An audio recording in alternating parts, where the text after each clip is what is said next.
ഈ അടുത്തായിട്ട് നമ്മൾ ഒത്തിരി കാണുന്ന ഒരു ആഡാണ് ആസ്ട്രോടോക്കിൻ്റെ ആഡ്. അത് ഓൾമോസ്റ്റ് ഒരു ദിവസം ഒരു 3-4 തവണയെങ്കിലും നമ്മളത് കണ്ടിരിക്കും. അപ്പോൾ അത് നോട്ടീസ് ചെയ്യാൻ കാരണം എന്താണെന്ന് വെച്ച് കഴിഞ്ഞാൽ നമ്മളെ ഒത്തിരി അധികം ഇൻസ്പയർ ചെയ്യിപ്പിച്ചിട്ടുള്ള അല്ലെങ്കിൽ ഇൻഫ്ലുവൻസ് ചെയ്യിപ്പിച്ചിട്ടുള്ള കുറച്ച് നടിമാരാണ് ഇത് പ്രൊമോട്ട് ചെയ്യുന്നത്. അല്ലാണ്ടേയും ആൾക്കാരുണ്ട്, പക്ഷേ ഇവർ കാരണമാണ് ഇത് ഇത്ര പോപ്പുലർ ആയത്. അല്ല, ഈ ആഡ് ഇത്ര പോപ്പുലർ ആയത് ഇവർ കാരണമാണ്. അപ്പോൾ അത് എനിക്കൊന്ന് അമല പോളും അപർണ ബാലമുരളി അങ്ങനെ കുറച്ച് പേരാണ് ഇത് പ്രൊമോട്ട് ചെയ്യുന്നത്. അപ്പം ഇവരുടെ ക്യാരക്ടേഴ്സ് ഒക്കെ വെച്ച് നമുക്ക് ഇവരെ പറ്റി ഒരു ധാരണയുണ്ട്, ഇവരിങ്ങനെ ആയിരിക്കും പെരുമാറുന്നത്. അപ്പം ഇവർ എങ്ങനെയാണ് ഇത്ര ഉളുപ്പില്ലാതെ ഈ വക കാര്യങ്ങൾ പ്രൊമോട്ട് ചെയ്യുന്നത്? അത് കണ്ണ് അടച്ചൊരു ഡേറ്റ് ഓഫ് ബർത്ത് കൊടുത്തു കഴിഞ്ഞാൽ നിങ്ങളുടെ എല്ലാ പ്രശ്നങ്ങളും മാറും എന്ന് പറയുന്നത് ആ ഒരു പ്രശ്നം കാരണമാണ് നമ്മളിത് നോട്ടീസ് ചെയ്യുന്നതും ഇതിനെപ്പറ്റി ഒത്തിരി ആൾക്കാർ റിയാക്ഷൻ വീഡിയോസ് ഒക്കെ ചെയ്യുന്നുണ്ട്. അപ്പം ഞാനെന്ന് പറയാൻ പോകുന്നത് ഈ ഒരു ജ്യോതിഷവുമായിട്ട് ബന്ധപ്പെട്ട് എൻ്റെ ലൈഫിൽ നടന്ന ഒരു കാര്യമാണ് ഞാൻ പറയാൻ പോകുന്നത്. ഞാൻ പ്രീ ഡിഗ്രി കഴിഞ്ഞ് ഡിഗ്രി കയറുന്ന ഒരു സമയം, ഓക്കെ, നമ്മൾ പ്രീ ഡിഗ്രി സമയത്താണ് ഞങ്ങൾ രണ്ടാമതൊരു വീട് വാങ്ങിക്കുന്നത്, അച്ചാച്ചി, എൻ്റെ അച്ഛൻ. അപ്പോൾ അന്ന് വരെ അച്ചാച്ചി കോൺട്രാക്ടറാണ്, അത്യാവശ്യം നല്ല രീതിയിൽ പണികളൊക്കെ നടക്കുന്നു, നല്ല ഒരു രീതിയിലെത്തിയപ്പോൾ അത് ആദ്യം ഒരു വീടുണ്ടായിരുന്നു. അപ്പോൾ ആ വീട് നമുക്ക് കുറച്ച് സാമ്പത്തിക പ്രശ്നം കാരണം നമ്മളത് വിറ്റതിന് ശേഷം, കാരണം ബിസിനസ്സാണ്, നമുക്ക് അപ്സ് ആൻഡ് ഡൗൺസ് ഉണ്ടാവും. അപ്പോൾ അത് വിറ്റതിന് ശേഷം കുറേ വർഷങ്ങൾക്ക് ശേഷം, അതായത് ഞാനൊരു 6ാം ക്ലാസ് പഠിക്കുന്ന സമയത്താണ് അത് വിൽക്കുന്നത്. അതിനുശേഷം ഞാൻ പ്രീ ഡിഗ്രി ഒക്കെ പാസ്സാവുന്ന സമയത്താണ് നമ്മൾ രണ്ടാമതൊരു വീട് വാങ്ങിക്കുന്നത്. അപ്പോൾ വീടോടെയാണ് വാങ്ങിക്കുന്നത്, വീടും സ്ഥലവും കൂടാണ് വാങ്ങിക്കുന്നത്. അത് വാങ്ങിച്ച് നമ്മൾ താമസിക്കാൻ തുടങ്ങി ഒരു 1-2 വർഷം കഴിഞ്ഞപ്പോഴത്തേക്കും പയ്യെ അച്ചാച്ചിക്ക് സാമ്പത്തികമായ പ്രശ്നങ്ങളൊക്കെ വരാൻ തുടങ്ങി. അതായത് ബില്ലൊന്നും പാസ്സാവുന്നില്ല, ഗവൺമെന്റ് കോൺട്രാക്ടറാണ്, ബില്ല് പാസ്സാവുന്നില്ല, സൈറ്റുകളിലെല്ലാം പ്രശ്നം, മോഷണം, പിന്നെ എഞ്ചിനീയേഴ്സിന്റെ ചൊറി, അങ്ങനെ ഭയങ്കരമായ പ്രശ്നങ്ങൾ അങ്ങ് വരാൻ തുടങ്ങി. അപ്പോൾ നമ്മൾ ഇതിങ്ങനെ ഒരു സ്ലോ പ്രോസസ്സാണ്, നമ്മൾ കാര്യങ്ങളൊക്കെ ഇങ്ങനെ അനലൈസ് ചെയ്തുകൊണ്ടിരിക്കുന്നു. ഞാൻ ഡിഗ്രിക്ക് കയറി. അപ്പോൾ ആ ടൈമിൽ തൊട്ടപ്പുറം ഇപ്പുറമുള്ള ആൾക്കാരൊക്കെ പറയുന്നുണ്ട്, ഈ വീടിന് എന്തൊക്കെയോ പ്രശ്നങ്ങളുണ്ട്, നിങ്ങൾക്ക് പ്രശ്നമൊന്നും ഇല്ലല്ലോ അല്ലേ?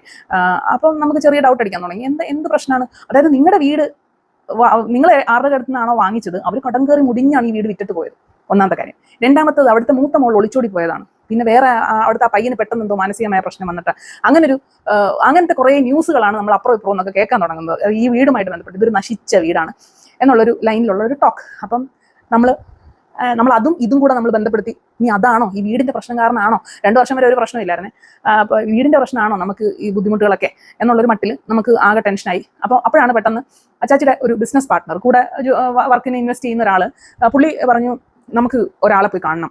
അപ്പം ആരാന്ന് ചോദിച്ചപ്പോൾ ഒരു ജ്യോതിഷി ആണ്, പുള്ളിനെ പോയി കണ്ടു കഴിഞ്ഞാൽ എല്ലാം ശരിയാവും, ഞാൻ മിക്കവാറും പുള്ളിയുടെ പോകുന്നത്. അപ്പം നമ്മൾ നോർമലി ഇതിലൊന്നും വിശ്വസിക്കാത്ത ഒരു കൂട്ടരാണ്. അപ്പോൾ പിന്നെ നമ്മുടെ നിക്കക്കള്ളി ഇല്ലാത്തൊരവസ്ഥ ആയതുകൊണ്ട് അച്ചാച്ചി പോയി.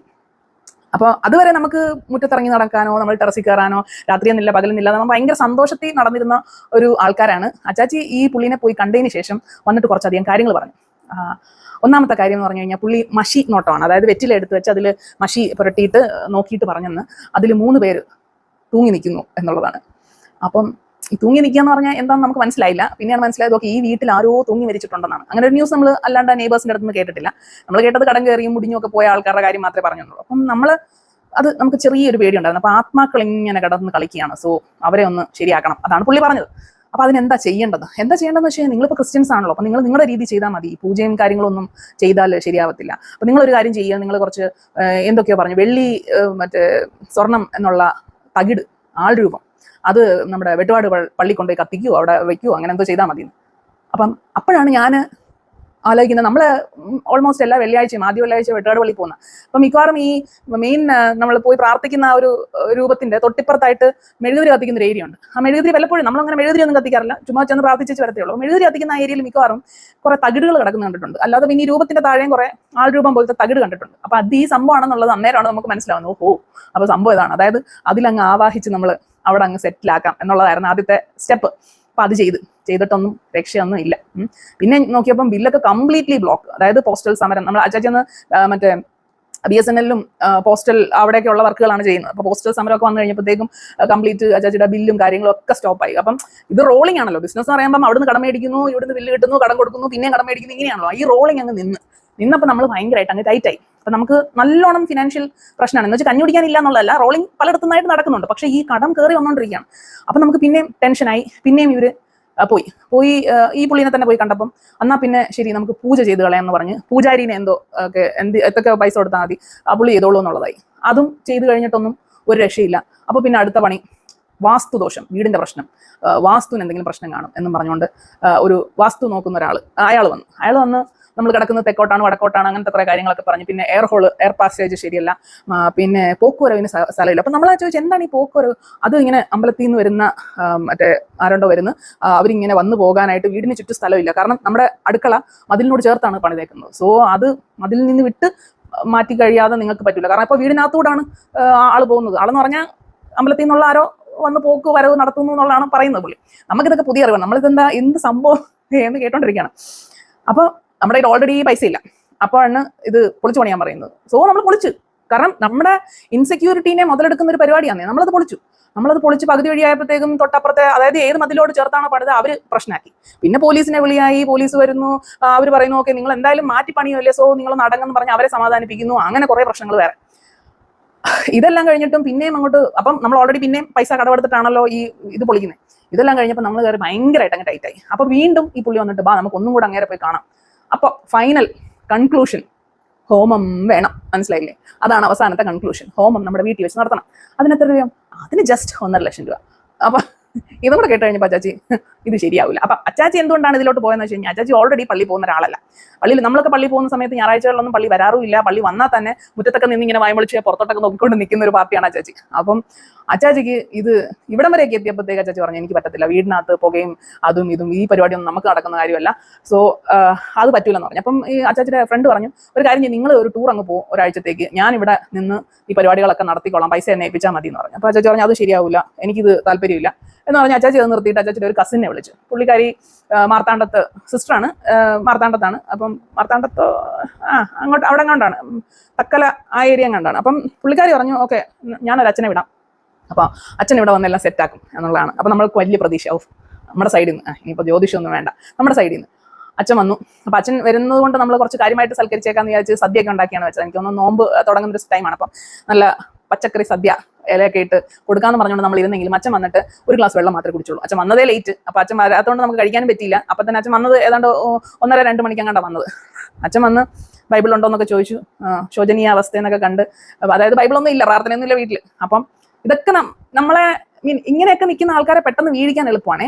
അപ്പോൾ ഒന്ന് എങ്ങോട്ട് ചാഞ്ചാടണമെന്ന് അറിയാത്ത ആൾക്കാരെ അവരുടെ ഇൻസെക്യൂരിറ്റീസ് എല്ലാം കൂടെ മുതലെടുത്ത് ഇങ്ങനെ പല രീതിയിൽ നമുക്ക് പണി വരും. പുറകോട്ട് ചിന്തിക്കുമ്പോൾ ഇപ്പം എനിക്ക് ചിരിയാണെങ്കിലും അന്ന് നമ്മൾ അനുഭവിച്ചത് ഭയങ്കര പേടിക്കുന്ന ഒരു സംഭവമാണ്. അതായത് ആദ്യത്തെ ദിവസം ഈ ജ്യോതിഷനെ കണ്ട് വൈകിട്ട് വന്ന് വെറ്റിലയിൽ 3 കിടക്കുന്നു എന്ന് പറഞ്ഞുകൊണ്ടേ നമ്മൾ വിശ്വസിച്ചു. കാരണം നമ്മൾ ഇതുപോലത്തെ കഥകൾ കേൾക്കുന്നതാണല്ലോ. അപ്പം നമ്മുടെ ലൈഫിൽ അങ്ങനെ സംഭവിച്ചോ എന്ന് ചോദിച്ചു കഴിഞ്ഞാൽ പിന്നെ നമുക്ക് പുറത്തോട്ടിറങ്ങാൻ പേടിയായിപ്പോയി. ഇപ്പം രാത്രി ഒരു 6 മണിക്ക് ശേഷം എനിക്ക് മുറ്റത്തോട്ടിറങ്ങാൻ പേടിയാണ്. അപ്പം ഞാനന്ന് വർക്കിംഗ് ആണ്. ആ ടൈമൊക്കെ ആയപ്പോഴത്തേക്കും ജോലിയൊക്കെ കിട്ടി. അപ്പം ഞാൻ വർക്ക് കഴിഞ്ഞ് തിരിച്ചു വന്നിട്ട് എനിക്ക് വണ്ടി വെച്ചിട്ട് തിരിച്ച് പോയി ഗേറ്റ് പൂട്ടാൻ പേടിയാണ്. കാരണം ഗേറ്റിന്റെ അവിടെ നിന്ന് ഞാൻ മുകളിലോട്ട് നോക്കുമ്പോൾ അത്രയും നാൾ നോക്കുമ്പോൾ ഒന്നും പ്രശ്നമില്ലാത്ത ടെറസിന്റെ മണ്ടയിൽ മുടി അഴിച്ച് ആരോ നിൽക്കുന്ന പോലത്തെ ഒരു രൂപം ഞാൻ തന്നെ വിഷ്വലൈസ് ചെയ്യുന്നതാണ്. ഇത് കണ്ട് നമ്മൾ പേടിക്കാൻ തുടങ്ങി. അതുകൊണ്ട് പുറത്തോട്ട് ഇറങ്ങത്തില്ല. പിന്നെ എന്നാന്ന് വെച്ച് കഴിഞ്ഞാൽ പുള്ളി തന്നെ പറഞ്ഞത് നിങ്ങൾ വീടിന്റെ ചുറ്റുമൊക്കെ ഒന്ന് പോയി നോക്കണം, വീടിന്റെ ചുറ്റും എന്തെങ്കിലും കുഴിച്ചിട്ടുണ്ടോ എന്ന് നോക്കണം, അല്ലെങ്കിൽ വീടിന്റെ നട ഇറങ്ങുന്ന അവിടെ തന്നെ എന്തെങ്കിലും കുഴിച്ചിട്ടുണ്ടോ എന്ന് നോക്കണം. അപ്പം നമ്മൾ നോക്കിയപ്പം നമ്മുടെ ഫുള്ള് എന്താണ് കോൺക്രീറ്റ് ഇട്ട് മൂടിയേക്കുവാണ്, മുറ്റമൊക്കെ കോൺക്രീറ്റ് ഇട്ട് മൂടിയേക്കുവാണ്. പക്ഷെ നമ്മൾ ഇറങ്ങുന്ന ഭാഗത്ത് എന്താണ് ഒരു വട്ടത്തിലൊരു സംഭവം സെപ്പറേറ്റ് കുഴിച്ച് വെച്ച് സിമെന്റ് ഇട്ട് മൂടിയേക്കുന്ന പോലത്തെ ഒരു അവസ്ഥയിലാണ്. അത് നമ്മൾ വന്നപ്പോൾ തൊട്ട് നമ്മൾ ശ്രദ്ധിക്കുന്നുണ്ടെങ്കിൽ ഈ പുള്ളി പറഞ്ഞതിന് ശേഷം നമുക്കത് വിശ്വാസമായോ അതിനകത്ത് എന്തോ കുഴിച്ചിട്ടുണ്ട്. അപ്പോൾ പുള്ളി പറഞ്ഞു ഇങ്ങനെ എത്ര തവണ അത് മറികടന്ന് കഴിഞ്ഞാൽ നമുക്ക് കേടാന്നോ അങ്ങനെ എന്തോ പറഞ്ഞു കഴിഞ്ഞതിന് ശേഷം ഞാൻ സ്റ്റെപ്പ് ഇറങ്ങിയിട്ട് ഇപ്പുറം വഴിയേ പോകത്തുള്ളൂ. അത് കടന്നു പോകാൻ എനിക്ക് പേടിയായിപ്പോയി. മനസ്സിലായില്ല? ഇങ്ങനെ നമ്മളങ്ങ് പേടിക്കുവാണ്. കാരണം നമ്മുടെ ഓൾറെഡി സിറ്റുവേഷൻ ഇങ്ങനെയാണ്. പിന്നെ ആൾക്കാർ ഇങ്ങനെ പറയുന്നു. ഇതെല്ലാം കൂടെ കേട്ട് കഴിഞ്ഞപ്പോഴത്തേക്ക് നമുക്ക് കംപ്ലീറ്റ്ലി സംഭവം ഇത് ശരിയാണ് എന്നുള്ളതും പിന്നെ അവർ പറയുന്ന അനുസരിച്ചാണ് നമ്മൾ മുന്നോട്ട് പോകുന്നത്. നമുക്കങ്ങ് പേടിയായിപ്പോയി. മനസ്സിലായില്ലേ?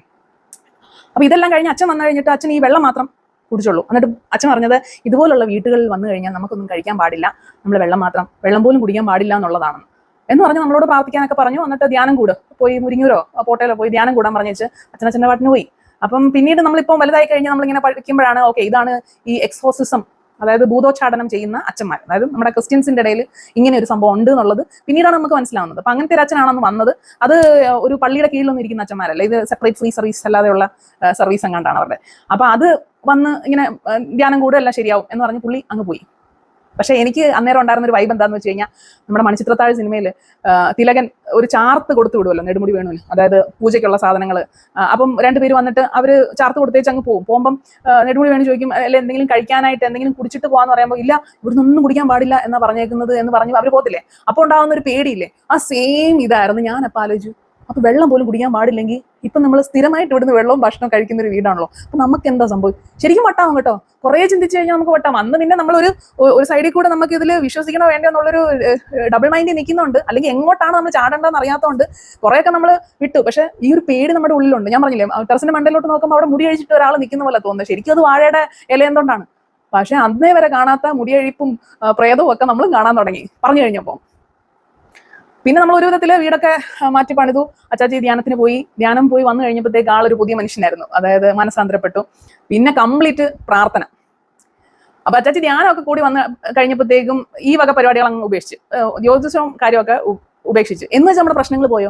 പ്രശ്നങ്ങളൊന്നും പോയില്ല. കടമല്ല അപ്പൊ തന്നെ അവിടെ നിപ്പുണ്ട്. പിന്നെ പ്രശ്നങ്ങളെല്ലാം സെയിം, അതായത് പോസ്റ്റൽ സമരം അവിടെ നിപ്പുണ്ട്, പിന്നെ ബില്ല് പാസ്സാവാത്തത് നിപ്പുണ്ട്, നമുക്ക് കംപ്ലീറ്റ്ലി പണി നിർത്തി വെക്കണമെന്ന് പറഞ്ഞ സിറ്റുവേഷൻസ് എല്ലാം അവിടെ തന്നെ നിപ്പുണ്ട്. മനസ്സിലായില്ലേ? പക്ഷെ അച്ചാച്ചിയുടെ കോൺഫിഡൻസ് അങ്ങ് കൂടി. അതായത് എനിക്കിനി ദൈവമുണ്ട്, ദൈവം എല്ലാം നോക്കിക്കോളും എന്നുള്ളൊരവസ്ഥയിൽ അച്ചാച്ചിയുടെ കോൺഫിഡൻസ് അങ്ങ് കട്ടയ്ക്ക് കൂടി. പ്രശ്നങ്ങൾ കൂടിയിട്ട് ഇപ്പം നമ്മൾ എന്താ ചെയ്തതെന്ന് വെച്ച് കഴിഞ്ഞാൽ ആ വീടങ്ങ് വിറ്റു, നമ്മുടെ കടങ്ങളെല്ലാം അങ്ങ് ഒഴിവാക്കി. എന്നിട്ട് ഫ്രഷ് സ്റ്റാർട്ടായിരുന്നു പിന്നെയും തുടങ്ങിയത്. പക്ഷെ അച്ചാച്ചി വിചാരിക്കുന്നത്, അല്ലെങ്കിൽ അച്ചാച്ചി വിശ്വസിക്കുന്നത്, അത് ദൈവത്തിന്റെ ഒരു പദ്ധതിയാണ്. ഇത് പോയി ഇനി അടുത്ത സെറ്റ്, അതായത് ആ ഒരു പ്രശ്നത്തിൽ നിന്ന് സോൾവ് ചെയ്യുന്നത്, ആ പ്രശ്നത്തിൽ നിന്ന് സോൾവ് ചെയ്ത് നമ്മൾ വീട് വിറ്റിട്ടാണ് നമ്മുടെ ആ ഫിനാൻഷ്യൽ ക്രൈസിസ് മാറിയത്.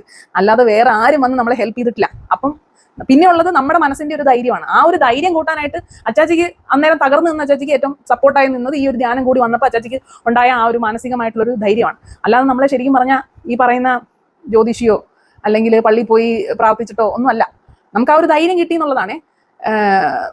പിന്നെ അച്ചാച്ചിക്ക് എന്ത് സംഭവിച്ചാലും, അതായത് ഇനി വളരെ മോശം സംഭവിച്ചാലും, നമ്മുടെ ബൈബിളിൽ ഒരു വേ എന്താന്ന് വെച്ച് കഴിഞ്ഞാൽ, നമുക്ക് എല്ലാം പറയുന്ന പോലെ സംഭവിക്കുന്നത് എല്ലാം നല്ലതിനെ, സംഭവിക്കാതിരിക്കുന്നത് നല്ലതിനെന്നൊക്കെ പറയുന്ന പോലെ, അല്ലെങ്കിൽ എന്ത് മോശം സംഭവിച്ചാലും അത് നല്ലതിന് വേണ്ടിയിട്ടാണെന്ന് പറയുന്ന ആ ഒരു കൺസെപ്റ്റ് തന്നെയാണ്. അപ്പൊ അതിലങ്ങ് അടിയുറച്ച് വിശ്വസിക്കുകയാണ് അച്ചാച്ചി ചെയ്തത്. അതായത് മറ്റേ കട്ട വിശ്വാസി എന്നൊക്കെ പറയത്തില്ല, നമ്മളൊക്കെ ഒരു മീഡിയം ലെവൽ വിശ്വാസികളായിരുന്നെങ്കിൽ ഈ കട്ട വിശ്വാസി അല്ലെങ്കിൽ മറ്റേ കമന്ന് കിടക്കുന്ന ടൈപ്പുള്ള ഒരു വിശ്വാസവുമായിട്ട് അച്ചാച്ചി വന്നു കഴിഞ്ഞപ്പോൾ ഞങ്ങൾക്ക് ചിരിയായിരുന്നു. ഞങ്ങൾക്ക് പറഞ്ഞാൽ ഞങ്ങളെ മാറി നിന്ന് കളിയാക്കുമായിരുന്നു അച്ചാച്ചിനെ. കാരണം ഹാലലൂയ എന്നൊക്കെ പറഞ്ഞാണ്. അപ്പം ആ ലെവലിലേക്ക് മാറിയത് കൊണ്ട് അച്ചാച്ചി കുറെയൊക്കെ ആ ഒരു കോൺഫിഡൻസിൽ കുറെയൊക്കെ ലൈഫ് മുന്നോട്ട് പോയി. അല്ലെങ്കിൽ ചിലപ്പം ഒരു സൈഡിൽ ആത്മഹത്യയോ അങ്ങനെ എന്തെങ്കിലും കാര്യത്തിലേക്ക് പോകുമായിരുന്നു. അപ്പൊ ഞാൻ പറഞ്ഞു തന്നത്, എന്താ പറയാ, പ്രശ്നങ്ങളൊക്കെ അവിടെ തന്നെ ഉണ്ട്. അത് സോൾവ് ചെയ്യേണ്ടത് നമ്മളാണ്. നമ്മുടെ മനോധൈര്യം പോലെ ഇരിക്കും. പക്ഷെ ഈ ധൈര്യം കെടുത്തുന്ന വകയിലുള്ള കാര്യങ്ങളാണ് ഈ പറഞ്ഞ എന്താ പറയാ, ഈ ജ്യോതിഷി ആ ടൈപ്പ് കാര്യങ്ങളിലേക്ക് നമ്മൾ ചെന്ന് പെട്ട് കഴിഞ്ഞാൽ നടക്കുന്നത്. അപ്പൊ എന്റെ ലൈഫിൽ സംഭവിച്ചൊരു കാര്യം, നമ്മൾ മാറി നിന്ന് നമ്മൾ ആ പ്രശ്നമെല്ലാം സോൾവ് ചെയ്ത് മാറി നിന്ന് ചിന്തിക്കുമ്പോഴാണ് ഓക്കെ നമ്മളെ എന്തോരം അനാവശ്യമായ പേടിയും അനാവശ്യമായ കാര്യങ്ങളും നമ്മളെ കൊണ്ട് ചെയ്യിപ്പിച്ചു എന്നുള്ളതാണ്. ആ പ്രശ്നത്തിന് സൊല്യൂഷൻ നമ്മുടെ ഇതിൽ തന്നെ ഉണ്ടായിരുന്നു. മനസ്സിലായില്ലേ? അത് നമുക്ക് ചെയ്യാൻ പറ്റുന്നതാണെങ്കിൽ ചെയ്യുക. അല്ലെങ്കിൽ വേറെ എന്തെങ്കിലും ഓപ്ഷൻസ് ഉണ്ടായിരുന്നോ? അല്ലാണ്ട് വേറെ ഈ പൂജ ചെയ്തോണ്ടോ അല്ലെങ്കിൽ ആൾരൂപം കൊണ്ട് കത്തിച്ചതുകൊണ്ടോ അല്ല ഡേറ്റ് ഓഫ് ബർത്ത് കൊടുത്ത് ആസ്ട്രോടോക്കിനോട് സംസാരിച്ചിട്ടോ നമ്മുടെ കയ്യിലിരിക്കുന്ന പൈസയും നമ്മുടെ പേടിയും കൂടുന്നുള്ളതല്ലാതെ, പൈസ പോകുന്നുള്ളതല്ലാതെ ഈ അമലോക്കോളും അപർണ മുരളിയും ഒന്നും നമ്മളെ ഒന്നും ഹെൽപ്പ് ചെയ്യാൻ പോകുന്നില്ല. സോ അതൊന്നും മനസ്സിലാക്കുക. ഇങ്ങനൊരു സംഭവം നമുക്ക് നടന്നു, അതൊന്ന് ഷെയർ ചെയ്യുവാന്നു. ഇതുപോലെ ഒത്തിരി ഇൻസിഡൻസ് നിങ്ങളുടെ ബന്ധുക്കളുടെ ഒക്കെ വീട്ടിൽ നടന്നിട്ടുണ്ടാകും. ചിലരൊക്കെ തുറന്നു പറയും, ചിലർ പറയാറില്ല. ഇങ്ങനെ ഈ പറയാതെ ഈ നാണക്കേടൊക്കെ വിചാരിച്ചിരിക്കുന്നതുകൊണ്ടാണ് ശരിക്കും പറഞ്ഞു കഴിഞ്ഞാൽ നമ്മളെ ഇതുപോലെ ചൂഷണം ചെയ്യുന്നത്. നമ്മുടെ ആ ഇൻസെക്യൂരിറ്റീനെയാണ് ഇവർ ചൂഷണം ചെയ്ത് അവരത് പൈസയാക്കി മാറ്റുന്നത്.